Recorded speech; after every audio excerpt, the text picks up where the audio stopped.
Hey, everybody, and welcome to How to Make Films and Influence People with Peter and Andrew, where we talk about our own approach to screenwriting and filmmaking, we discuss the great works of cinema, and we blasphemously imagine how they could be remade. This week, we'll be talking about Vertigo, giving an update on our current screenplay project that you, the audience, has been contributing to. But first of all, I'm Peter, successful filmmaker, film professor, and screenwriter, and this is Andrew. Filmmaker, screenwriter, but not an undercover detective by choice. All right, not an undercover detective by choice, but maybe just over the cover. We'll see. We'll see. All right, so we wanted to update everyone on our screenplay project, and and I think the updates are going to get a little bit more interesting as we move forward because I think we're coming into finishing up the draft, and then it'll be a little bit more talking about what that revision process looks like. And right now, it's a little bit of we're just still writing, but I think I think we're making good progress, and it's fun to see all the ideas come together. So we are looking forward to letting you all in as we get further into that. But we have a question from the audience. We've been loving getting comments from folks. We got a great exchange with Kevin on YouTube talking about our response to All About Eve, and we love the comments. Keep them coming. There are lots of ways to get them to us. But we have a question this week from Abby, who asked, let's see, she says, how do you know when an idea you have is worth writing? Okay, yeah. So like, how do you know, like, if the idea that you have, this is going to make a good script, this is going to be a good film, how, I guess a little bit different from the question of like, where do you get ideas from? But if you have an idea, how do you know if that's going to be a good one or it's worth your time? I guess Mhm. that's the way I take that question. What do you think, Andrew? I would say if it is exciting to you. I think that's the thing that matters the most when it comes to writing, because writing is something that you do yourself. So is it worth writing? And if it's exciting to you, no matter what happens in the end, if this, amounts to being made or not, if you enjoy doing it, I think it's worth it. If the question was, how do I make sure that what I write is going to be made? Well, that's a wholly, totally different question that you really have no control over. Like in the long run, there are some things you can do, but a lot of it takes more than one person to make a movie. But I think I'd go with excitement. What do you think? Yeah, well, I mean, and your point there, I mean, certainly if your goal is to get this film made or to sell a script or something, then part of what you would be thinking about the idea is this producible? What kind of budget would this need? Uh, is this the kind of script that somebody starting out can get made? Because certainly if you write a great taut thriller with two characters in one location, that's the kind of script that a new writer might be able to get attention for. If you're writing a giant epic uh, that's going to take a $200 million budget to bring to the screen, that's going to be more challenging. So that is a consideration on one level of what kind of story it is in terms of what your ultimate goals are. But I think your point about enjoying it, is that something you're going to like writing? I think that's a great point. I guess the other thing I would think of is to do some research into how to write a screenplay. And obviously, Abby and anybody asking this, maybe you already know these things, but I feel like I have lots of ideas that I think of, oh, that's a fun idea. But the big question is, where do you go from there? And I think thinking about the kind of structure that a screenplay usually takes, and thinking about, you have your main character, what do they need, what kind of obstacles are they going to face, how does that story progress? If your idea kind of fizzles out after the first scene of it, Right. then as you're just starting to brainstorm and think about it, I think then that might not be the best idea to pursue. But if, as you think about your initial idea, you suddenly have these thoughts of, okay, I think this is the kind of character that would work in this, and I think this is how the story could progress, and things like that. I think having an awareness of how a story should be structured, and then thinking, does this idea actually feed into that? Um, because a great idea might be great for a sketch, might be great for a poem, it might be great for a song, and those are all valuable things. But if it's going to work as a movie, you need to think about whether the story is really going to carry that idea for the whole length of the film or not. That's a good point. There's so many different types of ways to write a story and ways to present a story. And if you're going for a screenplay, this is just one of many ways to tell a story. So you do want to know that this is big enough to fill 100 pages, but also small enough to not need 500 pages to tell the story. And so there's a lot. There's a little more to it than I guess what you'd think, but having an understanding, like you said, of how to structure a screenplay goes a long way in knowing if your idea could fit that structure or not. Otherwise, there's other ways to tell that story, and if that's what you want to tell, maybe you choose a different way to do it. But for a screenplay, there are some restrictions, confinements to how it has to be presented.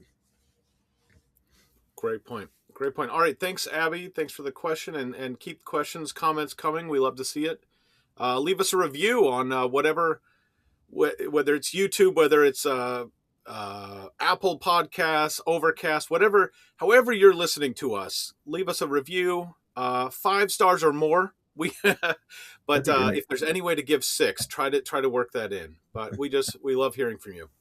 What have you been watching? What have you been watching?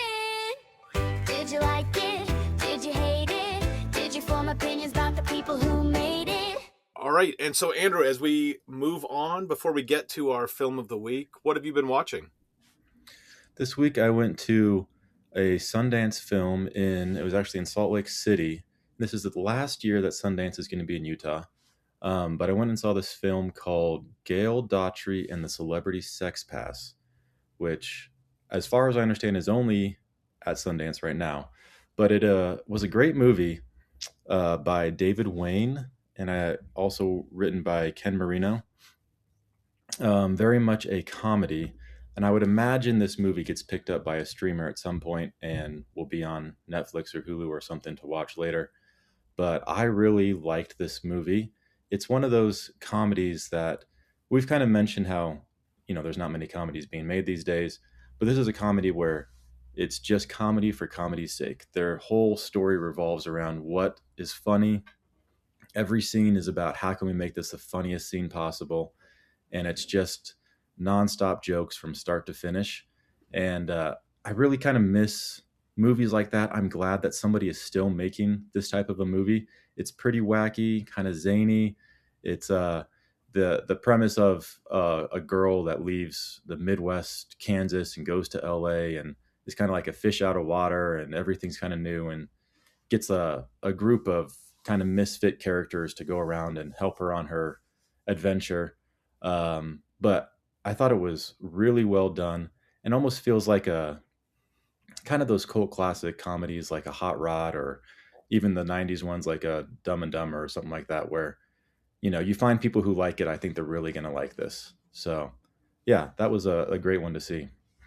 So David Wayne and Ken Marino, were in the comedy group The State, which had a like an MTV show, I think, 20, 30 years ago, and but they did Wet Hot American Summer, among other films. That's my favorite of that group. How would you compare this to other things you've seen them in? I have not seen a lot of their stuff in a while. I think Okay. I watched Children's Hospital back a little bit when that came out. I mean, Wet Hot American Summer I haven't seen in years, but this feels kind of, I don't know if it's I mean, it's still within their realm, but this feels a lot more like they are trying to make you laugh the whole movie. And in a packed theater, it was really fun because everybody was laughing. Maybe that affected my enjoyment of this movie, but I think the style of comedy is still there. It's still kind of edgy in a little bit of in a few ways.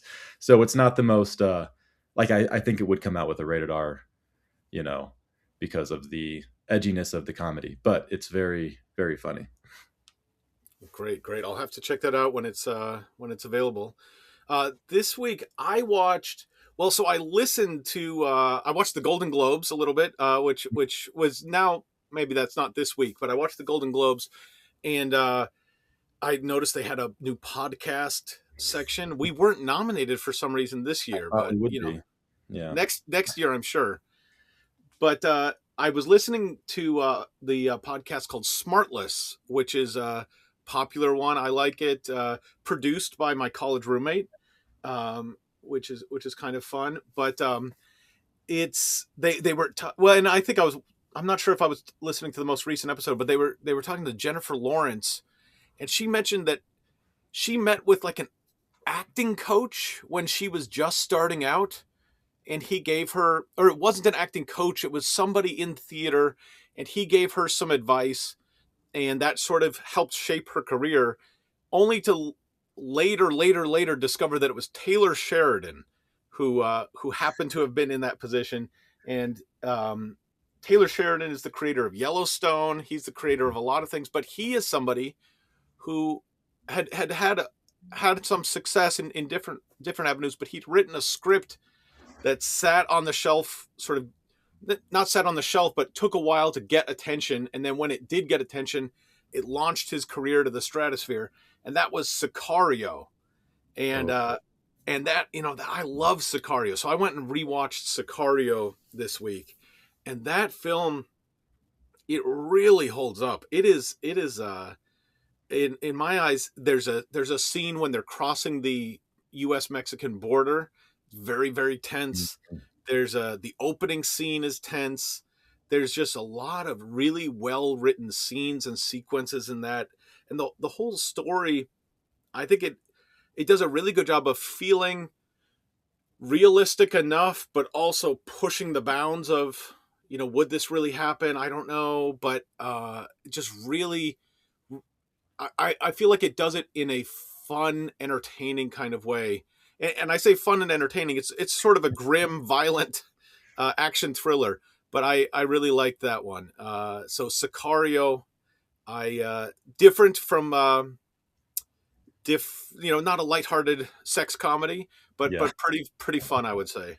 I loved Sicario when I watched that one. That is a very intense movie, though. I remember just almost nonstop, just being kind of edge of your seat, like what is going to happen next.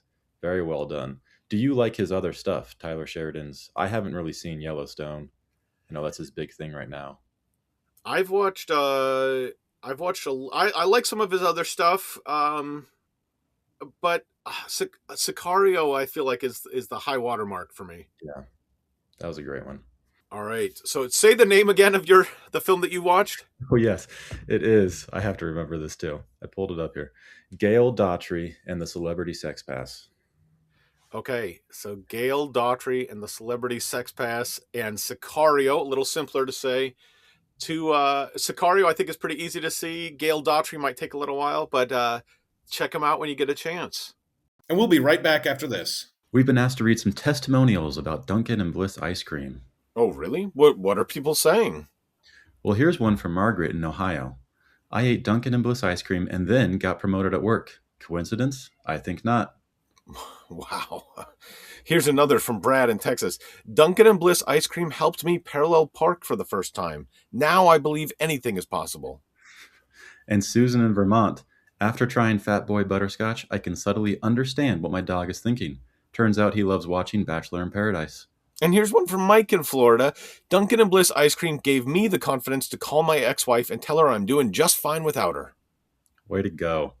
And finally, from Jennifer in Oregon. I used to be lactose intolerant, but Dunkin' and Bliss ice cream convinced my digestive system to make an exception. These testimonials are 100% real words spoken by us. Dunkin' and Bliss ice cream. Are you ready to see what it can do for you? And we are back. Okay, and then that takes us to our movie of the week. We're going to discuss it, break down how it holds up as a great work of cinema, what we think of it, how it holds up today, and then, of course, get to our how it could be remade. But this week we're talking about Vertigo. Andrew, what can you tell us about Vertigo? Vertigo, 1958. It's Alfred Hitchcock. A retired San Francisco detective suffering from acrophobia investigates the strange activities of an old friend's wife, all the while becoming dangerously obsessed with her. And we haven't done a Hitchcock yet, but this is very much feels like a Hitchcock. It's very much a mystery from start to finish. You never really get a sense that you understand completely what's going on in this movie. And I think it's, when you think of a Hitchcock film and a film like this, I don't know if they make many mysteries like this anymore, but it is I would say it takes a while to ramp up. And every time that you think you understand something, he just kind of pulls the rug out from under you. And so it's kind of this ever evolving movie of what you think, the main idea is, what's going on here. And it kind of evolves into something by the end of the movie that you just, you know, I don't think you see coming. I've seen this movie before and it still just kind of feels like a shock in a way. But I was really impressed with how Hitchcock pulled this off, because I think directing is a big part of this movie, especially because there are so many scenes of this movie where there's just no talking. And it's a lot of just the camera work showing you what is and isn't important. Um, what did you think of that? Yeah, I mean, there's a classic Vertigo shot that is kind of invented for this in this movie, or I think at least popularized, but I'm not sure it had happened before. Where I think you zoom in and dolly out, or vice versa. But so Right. you're doing you're sort of staying the same distance from the subject, but because you're changing the way that you're looking at the subject, it gives this sort of trippy effect. Um, but I think just visually, the film, it's interesting because it is still in this era of um, it sort of it doesn't feel like a movie today where it feels like we're really seeing, we're on the streets of San Francisco and it feels realistic. It does feel staged. It does feel, a little fake in some ways in that sense. But it is interesting how it goes to these lengths to show us these different locations, and it's taking us to these different places, and but at the same time, the film is so intensely, I think, in the mental space of the Jimmy Stewart character, and so we're seeing these different locations. We're meeting some different people, but it really, I read one sort of take on the film that maybe the whole thing is taking place in his head as he's dangling from the rooftop at the beginning of the film.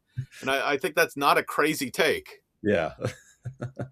It's almost like I feel like a David Fincher movie or a Scorsese. I think Nolan would do something like this.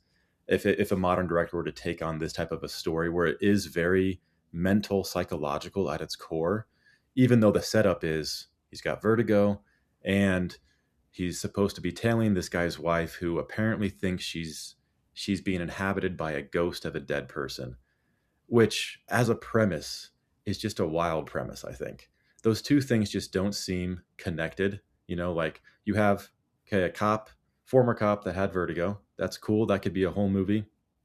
A lady who's possessed by a dead person also could be a cool movie, but you put those together and you just kind of like, where could this possibly go? This is such a strange pairing, but it works really, really well because both of those things are these inner working psychological things. And so I think, like you said, it's very much like a mental state. And he's trying to, the way that he presents everything and shows it is their viewpoint and how they see the world. So I think that's an interesting way to do it, especially with, I think you could go a lot of different ways with those premises. Yeah, it's interesting. It's interesting that his when I first started watching, I'd seen it before, but when I first started watching it this time, it almost caught me off guard just how sort of silly it seemed at first. That it's Yeah. um, like I could see somebody being, sidelined from their career in the police because of, because you let this person die or because of the trauma of this, but it's your fear of heights just seems like Yeah. almost like a joke. And it's like, how often does that need to come up? I mean, although I guess for him it is pretty extreme, just getting to the second step of a step ladder induces the fear of heights for him. But I mean, I think this movie, and this is one thing I wanted to talk about, is this really a detective story at all? Like, does this work? Is it trying to work as a realistic detective story, or is it sort of like a psychological, exploration, or even just like an allegorical exploration of, men's relationships with women? Like, I mean, there are all sorts of different ways you could take it, but does this even work, or is it trying to work as a detective story? That's a good point because you start off, you're thinking, okay, this is going to be a detective story. It is kind of a straightforward detective. You do have in the beginning all these scenes of him tailing her, and it's just there's no dialogue at all, and you're just getting these visuals, and so it feels like a detective. But by the end of the movie, I don't know, it's very far from what you would think a detective movie would be, to where it almost seems like a movie of obsession at the end. It's like one man's obsessive behavior. And so I do feel like maybe, I don't know, with Hitchcock, you assume it's intentional. You assume this is how he wanted it to play out. But by the end of the movie, I did not feel like it was at all a detective movie. What did you think? Yeah, I don't think it I don't think it was trying to be a detective movie really. And I think this is an interesting thing about Hitchcock, where we sometimes think of him as like a mystery, as writing the or directing these mysteries. And I think like Agatha Christie writes mysteries where she doesn't write them anymore. She's long since passed. But when she was writing, she wrote mysteries where they were pretty they were pretty straight ahead mysteries. She would come up with inventive new settings and inventive new twists, and that's why she's like the most popular writer of all time. But basically they were what they said they were in general. I haven't read all of them, but they basically were. Hitchcock, some of his films are kind of like that, but a Mhm. lot of them are really playing with the form. And I think like Psycho, for instance, which might be my favorite Hitchcock, but I think like the idea that we're setting up a whole movie, and then at the end of the first act, basically we've killed off everybody, or not we've killed off everybody, but The the main what you character. thought was going to be the plot is totally not the plot, and it's about something totally different. Um, and I think that some of his films are a little bit more straightforward, but I think he really likes playing with the form and playing with the expectations of the audience. And I think that's a lot of what he's doing here in Vertigo. He's like, I'm going to set this up like a detective story so people, buy in, they think they know what they're watching. But then what I'm really interested in is exploring these ideas and exploring this. I think obsession, like you said, I think is a big part of this. But I think a lot of the point of the movie is exploring these ideas and not really like paying off the plot in the most satisfying or realistic way. Right. It's almost like it's a mystery movie for the audience. Like as an audience, you are experiencing the mystery of like what could this be about? But the actual people in the movie, it is not a mystery movie. It's a story of their mental states, obsession. I mean, at the end there is a twist which that he does fake, or he does kill the wife and then the other woman lives, and there's that whole twist at the end, which is what a mystery movie would have. They would have some big twist at the end. This has that. But I feel like the mystery part of it is just for the audience to kind of be confused and not know it's real the whole time. And I think to help put the audience in the state of the character, Jimmy Stewart's character, to kind of feel off about everything and just kind of a little bit on edge, and not know quite what's going on at any moment. So I think you get in his headspace with the way that it's presented. Do you think the film would be better if it was like a more realistic, grounded, detective story? If this were uh, like would it be better if we somehow had these themes in the background, but we were focusing in on the case more and it made more sense? Or is that defeating the whole purpose of the movie? What's your thought? See, I feel like that would be a very generic type of movie if you just had the, oh, he actually killed his wife, and then this woman was pretending to be his wife, and now we're all good. Like that is a twist, and there's some payoff to it, but it doesn't feel like this movie would be as big of a deal if that's all it was. That feels like a pretty straightforward type of mystery movie. And so I think what really makes this movie stand apart is the whole mental aspect of it, the losing your mind part of it. I think that's a big reason this movie is what it is. Did you feel that way? Yeah, I think so. I mean, I think I think that would be defeating the purpose of what they were going for here. It made Yeah. me think of the film Anatomy of a Fall, which came out a couple years ago. Which, just because it's also about sort of a detective-ish story about someone falling to their death, And in that one, it's all, I mean, it's telling a different story, and it's focusing on different things, but it's like it's in many ways trying to stick very closely to like how this would actually work in terms of the procedure of like how the court, although it's a French court and it seems crazy to me, but I guess that's how the French court would work, but I don't know, maybe that's also a crazy part of Anatomy of a Fall, that they're just making that up. That's not how court would work at all. I don't know, but it was, but I think anyway, in that movie they were really, it seemed like they were making a point of, if you play this straight and we're telling this story very realistically, but then we're still having all these big questions about what is truth and how can we ever know truth, and things like that. And in Mhm. this film, I just think that that's not what it's trying. It's just not trying to be realistic. It's trying to explore bigger themes. And I think it's just giving us enough of a plot to keep the audience like into it.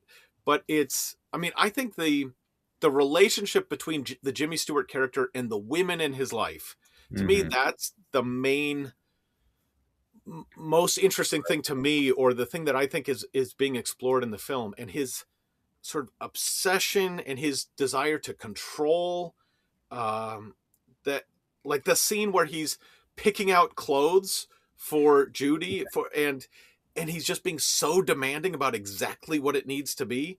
And we like him, we think that he's like a reasonable guy, but it's this scene where he's just so demanding and controlling, and it's, I think it's a really interesting look at his obsession and his desire for control, uh and controlling like an illusion. I don't know, Mhm. there's just a lot going on there. Yeah, the Jimmy Stewart character, he's very, I think being played by Jimmy Stewart is very likable. The audience wants to like him.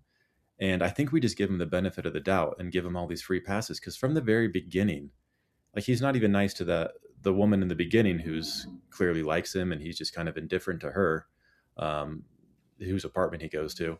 And then there's the wife who he doesn't care for until she becomes this mysterious woman. And then we have the real version of her, who's Judy, who he doesn't care for unless she's this mysterious woman. And it's like all down the road, he just kind of does what he wants and makes everybody appeal to his desires and change for him, and really is not empathetic or sympathetic to anybody else. To where by the end, you're trying to like him, and by the end, it's very hard to do. Like it's very hard to make this character somebody who is a likable guy at the end of the movie, even though I think having Jimmy Stewart and just setting it up this way, you want to, but it is a hard ask, because by the end of the movie, you ask yourself, is this guy a good guy or not? You're like, no, I don't like this guy anymore. you know, It is a funny one where he's clearly the main character of the movie, but he's not like the antagonist of the story, right? but Yeah, he is kind of the bad guy of the yeah, story. yeah. He's just not, like, he doesn't do things that are helpful. It's just not working out for him. So even though he has this sad backstory, like the whole, he got vertigo, that opening shot where his colleague dies, and then it happens again, and you feel bad for him, but it's also not justifiable to for how he acts. Like it's just not enough. So Yeah. I thought it was also interesting, though, the woman in the beginning, Midge, who's his, yes. they were engaged briefly, I think, but now they're just sort of friends.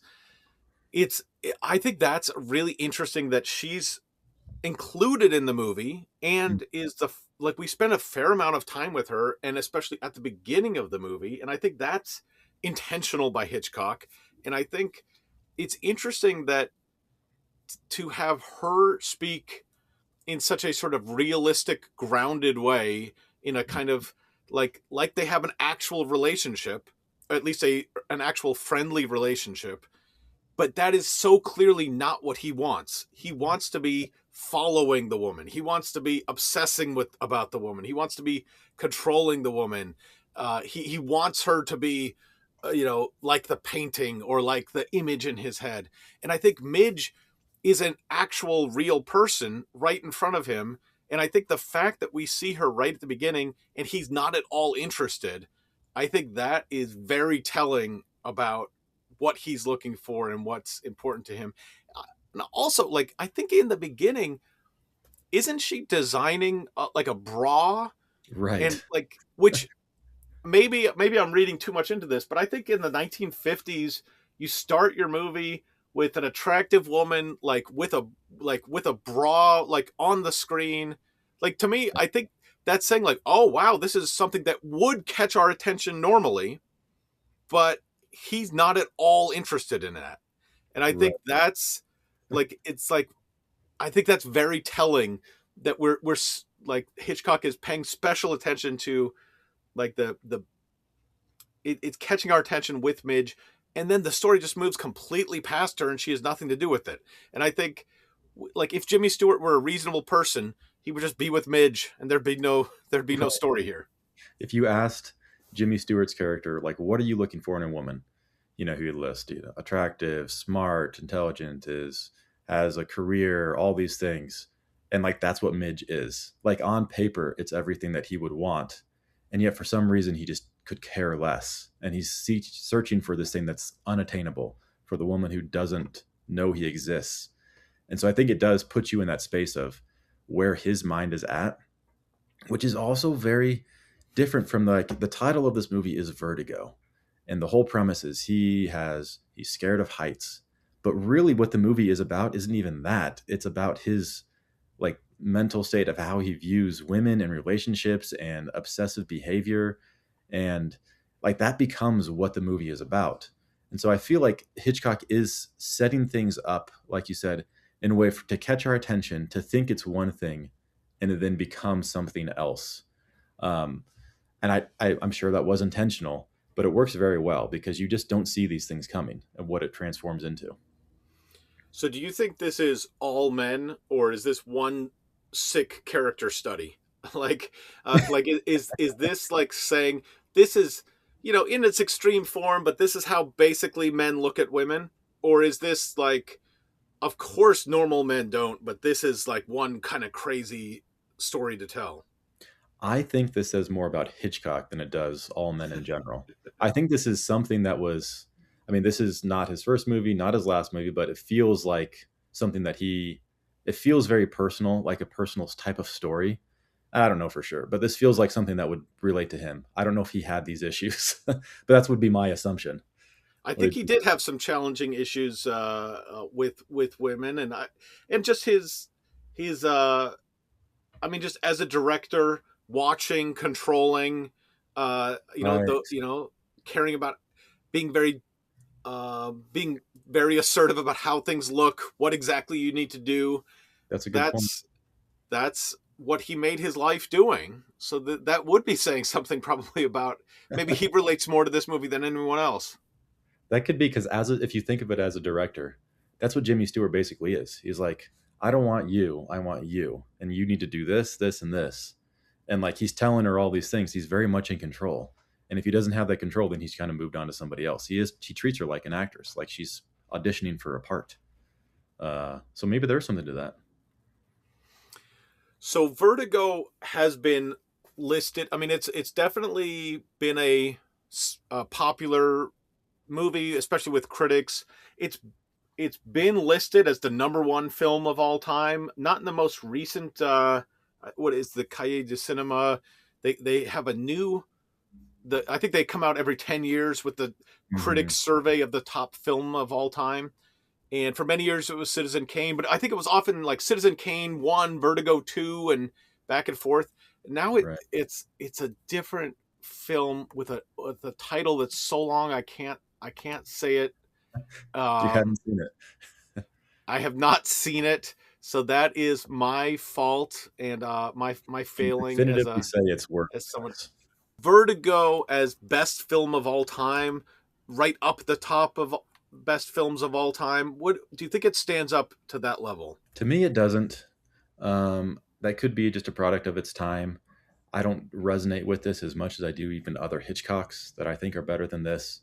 I could list a lot more movies that I would have ahead of this one, even though I do think this is very well done. I wonder what effect it had when it came out on the culture, the zeitgeist of the time, to be why this movie in particular would be rated so highly. I don't see it, even though I do consider it a great movie. How do you view it? I think it's good. I don't enjoy it as much as some films, including as much as some Hitchcock films, and so that is tough for me to put it up as number one. Um, because I wouldn't even put it up as number one of Hitchcock, but Right. but at the same time, it's. I mean, I think it's trying to do something different. I think Psycho is really interesting in it's. I think it's scarier than Vertigo. Vertigo's not Hmm. necessarily trying to be that scary, but I think Psycho works on that level. I think it also. I think the formal structure playing with in Psycho is really interesting. Um, and I think like films like Rope and Rear Window are playing with Lifeboat, are playing with limited location in a different way.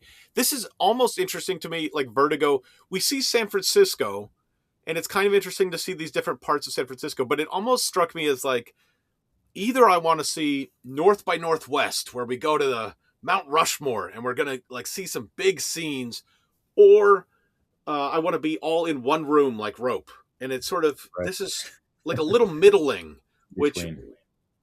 I didn't love as much. I don't know. It's hard for me to say that this is the greatest film of all time. When well, you know that that's Good Will Hunting. So You know, it's your personal favorite, the my one you grew up personal watching. favorite. I mean, I think Of that course. this film does some really interesting things. I think it's definitely worth a watch, but it's hard for me. Like, it wouldn't even be my top recommendation of Hitchcock. And so, in that Right. sense, like, I don't see how it could be my top film of all time. I wonder if the themes of this movie were just so new and unique when it came out that that was part of the appeal. That to have this type of a psychological thriller, because it does feel like there's a lot of psychological thrillers that have elements of this to it, and so maybe this kind of created that genre. And I could see an argument for that possibly, and maybe that's why it was such a big deal. But yeah, for Hitchcock, I mean, I'd have Rope ahead of this, Psycho, Rear Window for sure. So, I mean, this is good though. This is it's not like this is a bad movie, but if you're comparing it to all time stuff, it's tough. I think there could be also an element of if you are a film critic, not even just a film lover, but a film critic who watches lots and lots of films, I think there could be an appreciation for like how this film is sets up a sort of conventional kind of structure for a storyline, but then is really not about that at all. Hmm. And I think, and I could see that being really refreshing and exciting if you've seen a million films that are doing a good job of telling a normal story. To see something that really breaks with that, I think could be really exciting. But I think for the average moviegoer, even for the average, you know, avid moviegoer, I think you're not watching as many films as the professional film critics, and I think there's still more of an appreciation for telling the grounded story in a way, or Hmm. and maybe less of an appreciation for like how crazy it is that you're using this as an allegorical jumping off point like that. I don't, maybe that appeals especially to film critics more than it does the average audience.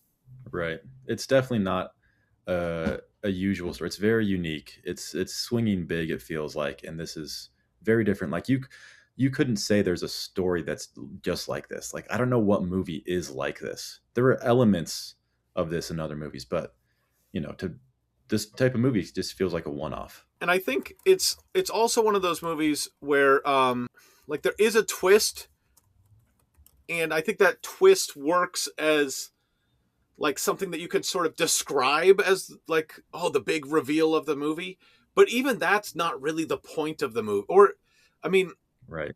kind of the twist is the point of the movie, but it's like it's not the shock reveal twist that's the point of the movie. It's more Yeah. like dealing with the fact that people, this mistaken identity or deceitful identity. It's not like I think of Shutter Island as a film I was that's thinking too. kind of playing with similar ideas, Mm-hmm. which I think is much more.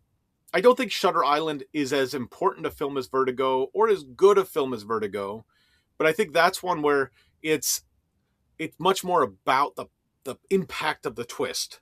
And I think Vertigo, the twist is there, but it's more about what it means thematically than like the gut punch of the twist. Because the twist, I think there's an argument to be made that there's multiple twists, and what is the actual twist? Is it when he finds out that she's been lying to him and that she is the actual woman he fell in love with? Is it the end scene where she jumps off herself, and this has now happened to him 3 times? Is it the twist that, the wife died and this lady's still alive? Is it the twist that she was lying? I don't know. There's so many things you could go where, if you think of it structurally, like if you're going to be like, this is your typical 3-act structure, this is where the beats need to be. I don't know that it follows that very well. It just seems like, there's definitely a structure to it, but it does not follow the normal format of what you would think a movie would be. It's very different. Okay, so Vertigo, big thumbs down. We both hate it. I think that's where we're coming down on this. No, but I think it's worth a watch. I think also though it's worth a watch, but it's almost worth 2 watches, because it's like if you watch it just casually, you might. I think the first watch, there's a real possibility of being turned off by it because it's not delivering on the level that you thought it would. Yeah, I think watching it again was a much better watch on the rewatch. Just having some background of what's going to happen, because it is so foreign. What would be, if you had to pick one Hitchcock film to recommend, be it Vertigo or something else, let's say to a person listening to our podcast, so they have some interest in film, but they have not seen all the Hitchcock films, or else they wouldn't be needing this recommendation. But so somebody, not just random person off the street, but somebody interested in film, what would be your recommendation of a Hitchcock film? I think I might say Rear Window. I think that's a very good, only Hitchcock could do, and it's very much his style. And there is an element of mystery to it, of what's going to happen, but it's also very contained, where it takes place basically in one room and out a window. And it's also with Jimmy Stewart. But I think that one that's like the ultimate Hitchcock movie to me. When I think of Hitchcock, that's what I think. What would you say? I think I'd go with Psycho. I think Psycho sort of, from the title and from its reputation, it feels like a horror film. But I feel like it's pretty tame by today's standards of horror film, so I wouldn't be too scared off by it. And but I think that it's sort of scary, thrilling, but I think also on a plot level, it just goes to places very different from other horror films, but also different from other detective stories. And I think it really plays with your expectations as an audience member. So I guess that would be my recommendation. So I guess from us, great movies. And you can't really go too wrong with Hitchcock. He's got, not every film is as good as the rest, but you're not going to go too wrong with Hitchcock. Right. Yeah, he's got a lot of really good movies, even the ones that people don't talk about. There's some really good stuff in them. He's worth it. Yep. Okay, so check out Vertigo, check out Rear Window, check out Psycho if you're in the mood for a Hitchcock. How would you remake it if you had to? If the studios backed the truck up and paid you, what would you do? If we were tasked with remaking Vertigo, the Hollywood studio comes to us, they say, we want to make Vertigo, but as a family film. How would you do it? Okay, so I think what you do is it just becomes the mystery movie where there's none of this psychoanalyzing people. There's no obsession. He's a cop who has vertigo, and that's a good enough, premise for a movie. That's great. And he's following somebody to figure out what's going on. And I almost think like this could fit as like a Zootopia type movie, you know how Zootopia 2 was like there's a cop and it was kind of like a buddy cop movie actually. But I feel like you could do something with this where the twist is that somebody faked a death or something and got away with their inheritance. And I feel like that's more of a straightforward story and a family friendly ish story, especially if it's animated. That's why I thought I would go with it. What do you think? Yeah, I mean, Zootopia opens up the door to all sorts of plots if as long as you put a cute bunny in there. Right. Um, I was thinking of like playing with the idea of the identity and the sort of person pretending to be another person. I was just thinking of like school, like going to school and like new kid coming to school for a while. Like you're at school, then there's a new kid that you're very interested in that new kid, and then they disappear, but somebody like another new kid appears, and you're curious. Like I'm drawn to this person, but is it they? The They same seem person. similar. Like I'm trying to unravel this mystery of, and I think that's something about like school where sometimes people move and it's like, well, this person's coming in with all this mystery behind them. We had our whole class and now this person's here. Like what? I wonder where they came from. I wonder what their story is. And I was just thinking like, if you were if you had this as like an eighth grader and suddenly there's somebody new in their class and they get sort of obsessed with like figuring out what this person's story is and I don't know exactly where it goes from there, but I guess my thinking was playing off of the idea of this sort of obsession, this idea of sort of like what is identity, like somebody, I mean, and maybe somebody had, there was a kid in my high school who was in the witness protection program. It Oh, wasn't really? really like the official witness protection program, but it was like, I think they hadn't been like rehoused by the government, but they'd been encouraged to move and change their names as part of some ongoing case. I think there might be different tiers to what the government will do to help you depending on your involvement in different cases. Anyway, or this was all just a myth that that like this guy was spreading about himself. I'm not sure. Um, but like I think that there is something interesting about that kind of like at school experience of really having a very limited understanding of people's identity and maybe something that you could play with there. Moves in. Um, I I think that there are a lot of like school situations that aren't necessarily explored as much as they could be, because everything is just about like, will you go to prom with me? Will we win the high school championship? But I think there are a lot of like kind of weird situations that happen in school that you could explore from a kid's perspective in movie. Yeah. That could be a good way to do it. It seems like we're saying you take one aspect or the other aspect of this movie, but you don't combine the The two combined aspects. is It's very tricky. tricky to do. Yeah. I mean, definitely, you always need to have someone falling off towers. I mean, I think that's an important part of That's the a great through family line. friendly trope. Yeah. Okay, so now though, if we had to remake it with no budget, how would you approach that? I think you could do this a little more contained uh, if you just had a few set pieces. So I know this goes all around San Francisco. We were saying how Hitchcock is very good at having like a one room thing or having something that takes place on one set only, and he knows how to do that. And I think he could do something similar with this if it just took place either at that bell tower and like around the area in that one area, and not have so much going to all these different places. Cut out some of that and really focus on the mental state of him, and maybe a new person comes into school or something like that to where it's the same town, same area, the whole movie. I do think you could work with that and just have less of the following detective work. And it'd still be, I think it'd be an interesting movie. What were you thinking? Yeah, I mean, I think that the film, like we were saying, it's sort of like in between. Is this contained or is this like seeing really interesting scenery? It's like it's going around San Francisco, but that's not essential to the story. So I think Hmm. you could really limit that. I also just thought it would be an interesting twist if all three women were played by the same actress. And I mean, if you really, if you played with it like that, I mean, that would change things a bit.